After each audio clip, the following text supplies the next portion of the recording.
Discussion keeps the world turning. This is Round Table.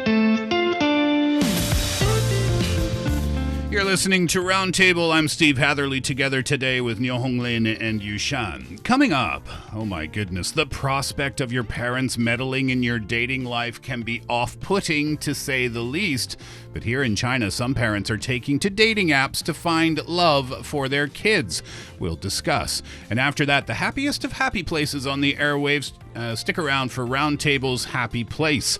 Our podcast listeners can find us at Roundtable China on Apple Podcast. And please don't forget that we really love hearing from you as well. Of course, you can send an email. We appreciate that. But if you could send us a voice note, that makes us all the happier. And by the way, how cool is it to hear your own voice on a podcast or on a radio show? Pretty cool, is it not? So send those our way with your thoughts on any of the issues that we discuss here on the show. Roundtable Podcast at QQ.com. Once again, Roundtable Podcast at QQ.com. And now, I wonder if you're tired of swiping left and right on those dating apps. Well, parents in China aren't. They've discovered a way to do it on your behalf. Lately, the emergence of parental proxy dating apps inspired heated discussion online. And unlike common dating apps, these programs are designed for the parents who are seeking matches for their single adult children. But before we ask the million-dollar question of whether love can truly blossom under the watchful eyes of your mom and dad, let's find out exactly what this is all about. I mean, this just seems like a family fight waiting to happen. In a lot of the cases, it might as well lead to family fights, but the initial purpose of these apps is just, like you said, Steve, designed for users who are actually parents. So these parents, they're up there looking for potential future in-laws by matching with each other, as in other parents of other single adults. So basically, these apps, they vary from common dating apps as we commonly know, mainly in the ways how parents display their children's profile. I was seeing pictures and I was trying to get on one of these apps as well. Basically, it's like a job-seeking fair, online job app that parents post their, say, single adult child's information in a way that might attract other parents to select your single daughter or son to match with their single daughter or son. So you've been on this app? To do research. No. Yeah, no, I wasn't being accusatory. No, the reason I ask is because I wanted to know exactly what it looks like. Because on a dating app, right, you see the picture of a person, typically a person, on your usual dating app, and then you swipe left or right. For these parent dating apps, I don't even know how to say that, because they're not parent dating apps. No. Right? Nope. They're dating apps for parents. Well, that's also incorrect. I think they're in-law child Searching or hunting apps. Thank yeah, you. it's more like a job hunting app that has all the info posted on. So you don't actually see the candidate's face or, say, bio pictures. Not even pictures. So yeah, the picture is not the priority here. It's the hardcore factors, including their job, their age, their current field of work, their income, monthly, annually, whichever, their home ownership, and also a general description of their personality. And that's more or less from the parents' perspective. It's like a resume. Yeah, exactly. So when you go onto the app where typically you would see a person's photo, here you see the resume. And then if you like the resume, you can go ahead and try to make a connection with the provider of that resume, who is the parents of that the child being described here. Right. So then they get a notification That you want to make contact. So then they check out their child's resume, and if they decide, oh, okay, this is a potential good match, then they agree to talk and exchange photos. And then the photo exchanges come. Yeah, so I know that dating apps are hugely popular in China and in any other places in the world as well. But here in China, there were 275 dating apps with more than 1,000 downloads back in 2022. So that's an up from 81 in 2017, according to online data platform data.ai. So sometimes we see people actually even try to look for a job via dating app, but this is something similar to that, but not exactly the same. Yeah. It's because it's parent driven, and they're operating behind it. Of course, there are ups and downs, but when it comes to the downs, it's quite obvious. Your parents, it's really not that easy for your parents to find the love of your life. They might not have the same priority as you when you are searching for your love. All that, of course, that's the downside. But I do see some ups. I do see some advantages of this. What is that? That is, actually, to start with, your parents are not choosing your spouse for you. They're just providing you with some possible friends that you can make that they approve of, which means if you really... These are adults. They don't need their parents to approve their friends. I understand that, but my point is, if you actually find someone that you like from the candidates provided by your parents, then definitely you have their blessings already. You have their support already. Oh, fair point. You Yeah, have right. point. Right? That's That's right. the first thing. And if something goes wrong in the relationship, You can blame your parents. Exactly. You Yes. say, hey, this was your choice, That's not the mine. thing. And the second thing is that we are all adults, but when it comes to romantic relationships, we started to be shy. We do not want to ask each other the sensitive questions in the beginning stage of our relationship. Good news, your parents, it does not always because you don't care about how much they make. You don't care whether or not they want to live with their parents when you actually get married. It's not like you don't care about those things. It's just you're too shy to ask those questions. You don't want these questions to jeopardize the love seeds you have in the beginning stage of the relationship. Right, Social because, gesture. Guess what? Your parents have asked all those for you. You do not have to worry about it anymore. But isn't that weird that isn't it weird that you know that in the beginning of the relationship? Depends. If both of you know, then it might be okay. Yeah, if the both sides know each other's information at the very beginning, then in a way they're starting at a higher level, but still from fair ground, from a very fair Knowing each other kind of environment. beginning. Exactly. Yes. And there are young people in real-time cases that I've read about that actually feels appreciating their parents' endeavor and efforts in trying to find someone for them via these apps. Yeah, I mean, I do get that. I understand that because for some single people, singlehood can be fun, dating can be fun, but it's not for everyone, right? Some people find it very stressful and they just can't be bothered, or they're too busy.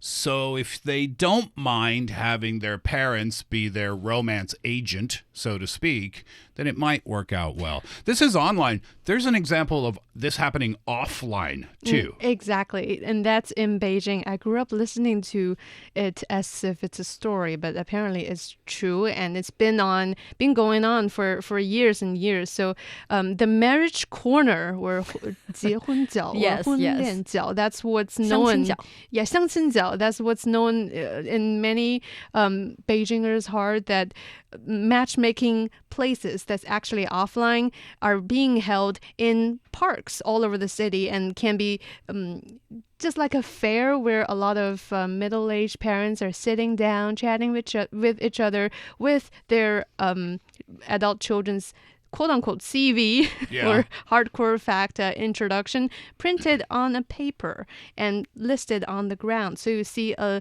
line of CVs just put very well organized on the ground, one after the other, and people are walking by and chatting with each other, who are most likely the parents. And this happens at a few different parks Yes. around Beijing, and some are during the weekdays and others are on the weekends. Yeah, correct. One of the most famous ones one is in Zhongshan Park in central Beijing. That's that one has been held for a very long time, but also in other parks in Yuantan Park or the Temple of Heaven. And most are just for the weekend afternoons, but some are on Monday, on Wednesday, just whenever these parents feel like getting out and walking around the park. That's their amazing. chance. Yeah. Online or offline, how are children feeling about this? We argued, okay, some might be in support of this, some might find it helpful, but there's gotta be a group of people who just hate this. Of course. If my parents ever try that or attempt to download such apps, I'm going to soak their phones in water for sure. And one iconic comment I discovered from such apps and also the reports of such apps can be translated as, quote, sounds like how I match my pets online for breeding. But even that include photo sharing. I mean...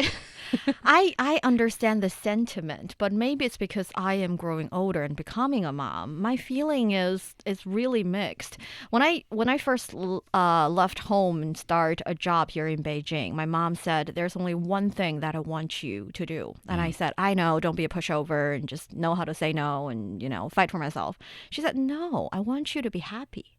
That was a very touching moment for me, and I realized that for a parent, I'm not talking about those really 0.1% of parents who do not really care about their kids that much. They care about themselves. I'm talking about the real common parents, especially the parents here in China. They want the best for their kids. Sure. They might not know the best for their kids, but they want the best for their kids, which is why some of the reactions of these parents when they got onto these apps, when they actually went to those blind dating corners, after a while, they come back and say to their kids, "I understand why you don't go out there because there are so many freaks out there. I understand the stress you have, and it's okay. All we want is for you to be happy. We do not want to match you with anybody. We just want to make sure that when you're too busy working, when you find it really hard to find a friend, to find a potential lover, we can give you some help in our power." So I don't really think it's something that their parents are being pet owners and just matching them up with anybody. It's more like their way of saying, "I do not know why you don't want a spouse. From my life experience, I think having someone in my life is very important. So I'm trying to find that for you." Whether or not it's true for anybody is another question. You can definitely argue with your parents. You can definitely refuse to know all those strangers from those apps. But I still think they're trying really hard for your own good. Well, you're not wrong, right?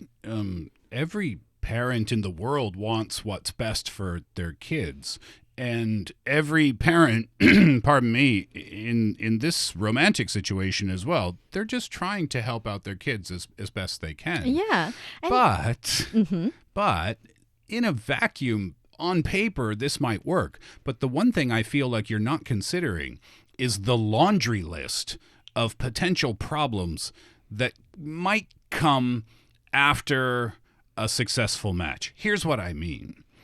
Your mom, Niu Honglin, goes to the Temple of Heaven on Saturday afternoon. And this is a fantasy world where you're still single. And she finds a nice boy. And she says, "Niu Honglin, I found someone for you." And, "Oh, that's great. Yeah, I had a chat with his mom, and he's a really nice boy. He has a strong family background, a great job with a pretty good income." So you go out and you start dating. Well, the problem is his mom knows your mom. And they're going to talk. And then what happens if he comes home one day and he doesn't look happy? "What happened?" "Niu Honglin and I got in an argument." "Tell me." And then he does. Then his mom calls your mom. Now your mom's calling you and talking to you about your romantic relationship. Do you see where I'm going with this? Yes. This is is too early for the both parents to know each other in a stage. What a headache. Your parents are going to be involved in your romantic relationship from day one. Yes. I think. Also, I want to add that I understand Honglin's point in sharing that all parents care for their kids. That's the biggest drive for them to do this. But in the meantime, from, say, a relatively young adult's perspective, I do appreciate an open chat at the very beginning before you just blindly believe that such app is going to help me. Yes, yes, like that's a lot of the parents in this case. This has been generated into an online heated discussion from the complaints of many of such young adults because their parents do it without them knowing, without their consent. I was right? going there a bit later about this because I feel like one thing for sure is that we love our parents, but we do not have to be 100% honest with our parents. We can still use a little bit of tactics. That is to say, you do not have to accuse your parents for doing this, but you do not have to complain either. Yeah. It's it depends. We have to definitely acknowledge their love and their effort, but at the same time, you can talk to the boy that your parents, both parents, love so much and say to him, I don't appreciate this approach and I don't think this relationship would go anywhere, but let's lie to our parents together instead of, hurting their hearts. Sure. By the way, we should mention as well, this isn't exclusive to China. There was a report from Japan's National Daily in 2021, and they talked about how this happens there too. There's a practice there called, I'm not sure if I'm pronouncing this correctly or not, omiai, where a man and a woman meet for the first time on the premise that they may get married. And sometimes it's just the man and the woman that meet together, but sometimes the parents go together to the first date. Is it still a date? To the first encounter, to the first meeting. That's kind of a traditional thing in Japan, apparently, but also that is perhaps going by the wayside, but still recently there's been these events taking place in Japan. So it's not just China. It happens in different parts of the world. Yes, Yeah. and one very important point we have to bring here is that some of the matching apps are good, but there are some ones that are, well, they are going after profit. So instead of giving you the real candidates, by saying you, I mean the parents that you actually wish to have, they're asking for a really high fee to join the club so that they can provide you with, I don't know, several, like sometimes 3 so-called successful matches. And successful is defined as they give you the contact information of that person. So both sides have connection to each other. It's considered a successful match, but we all know it's not successful just yet from there. So if your parents is on such app paying a lot of money, maybe you should definitely talk to them. Right. So then there are risks, I guess. As is the case with anytime we're online, Sure, definitely. there are risks, but specifically with these apps, there's some risks as well. Yeah, we talked about how these apps are designed for the parents. It's because of this very anxiety from the parents that they just want a good marriage for their child so bad that these apps actually utilize that and try to exploit the parents' anxieties over their child's marriage. And the first or the very direct feeling I got from looking at how other users on these apps have been, treated and experiencing is that they will send these personnel that call themselves, say, the marriage butler or matchmaking butler that's going to appear in a way that they're doing one-on-one consultants with you and try to give you guidance on how you should approach your children to, try to make them change their mind or how to deal with... That's too much. Yeah, how to deal with your psychological barriers in refusing to get married or trying to delay your marriage. So all that is trying to,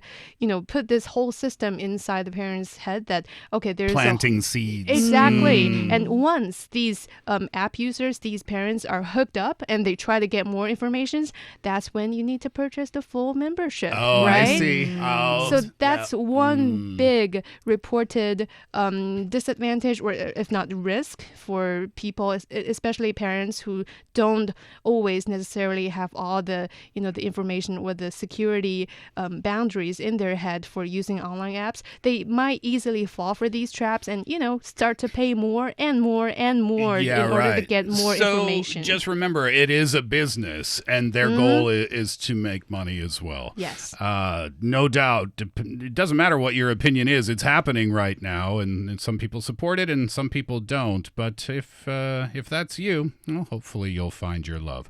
Stay with us. Happy Place is up next. Delivery. Delivery. Delivery. What is it? Happiness from Round Table.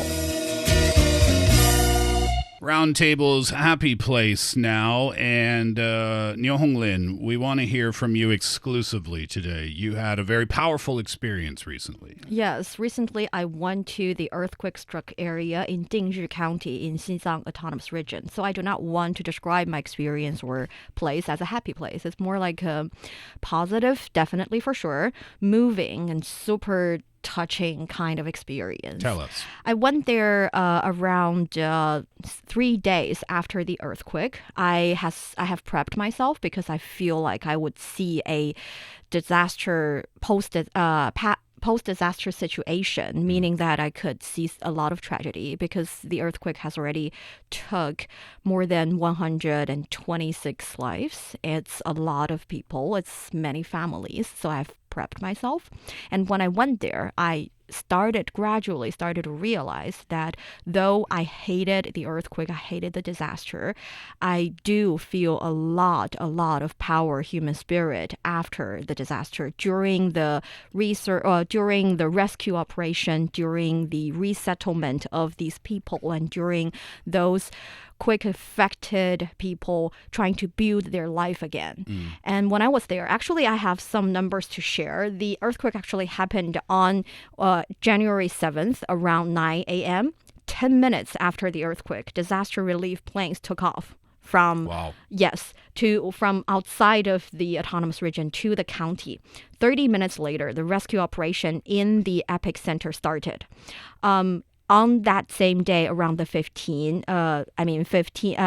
p.m. in the afternoon, the county's power grid is back to work. And on that same day, 7 o'clock in the evening, communication is restored. And at that night, actually, the temperature on site was minus 10 degrees Celsius, yet the rescue operation definitely does not stop for a second. They continued. And the next morning, transportation is restored. Highways are back in use, which means that supplies can go directly into the affected area. And by the next morning. Wow. Yes. And within 24 hours, people have hot water and hot food. And also the next morning, again, the first medical emergency team took off. So everything when I was there, it's already 3 days later, almost everybody, well, actually not almost, 100% everybody affected was already living in the temporary tents. We're talking about tents, but those are not exactly tents because you can have stoves in those tents. You can boil water in the tents. You can have the very delicious Tibetan-style sweet tea in those tents. Freshly made by the affected villagers.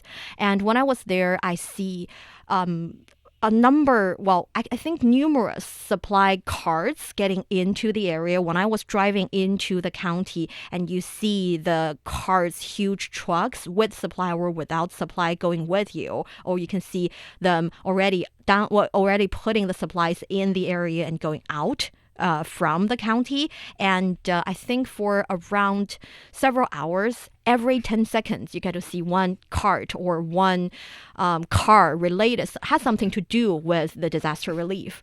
And like I said, in the first 24 hours, people affected have already got hot water and hot food. And next day or two, you see the operation team, those who are helping the people who are affected, have already started to have access to hot water, to food, because the supply is basically ample. So when you were there, how many people were you working together with to assist in the relief? Too many. I cannot count because there are so many different type of forces from different sectors of the society. You've got police officers, you've got firefighters. At the very beginning, armies was in to do the rescue operation, and of course, medical teams.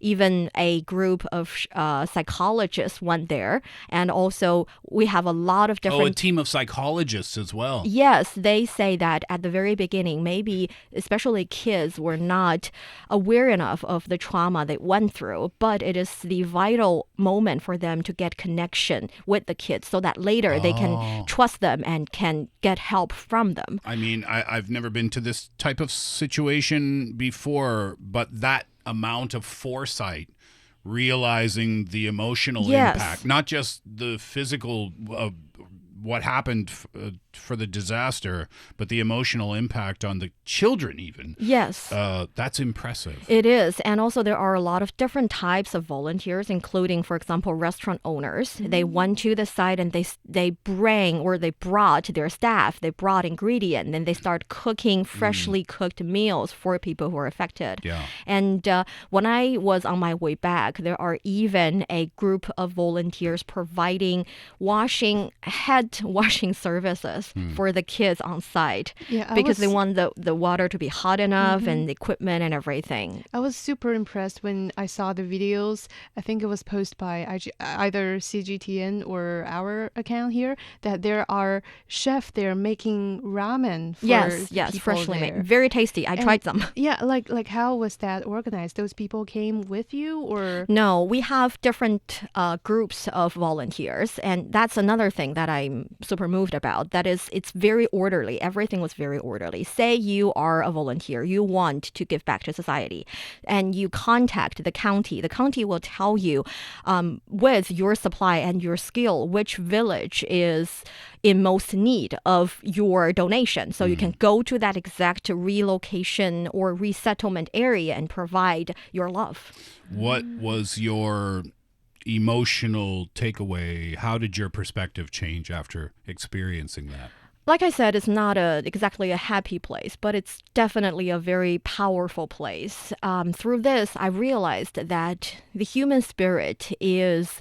The sky is the limit for us. When we face something so drastic, when we face such a disaster, we can still work together so efficiently and so selflessly to help each other. Like I said, later on several days, I didn't pay for any meal because whenever I want to pay, the volunteers would say, no, we cannot have you pay. We're all here to help, and we have the ability to help each other as well. So that's a really, really moving thing.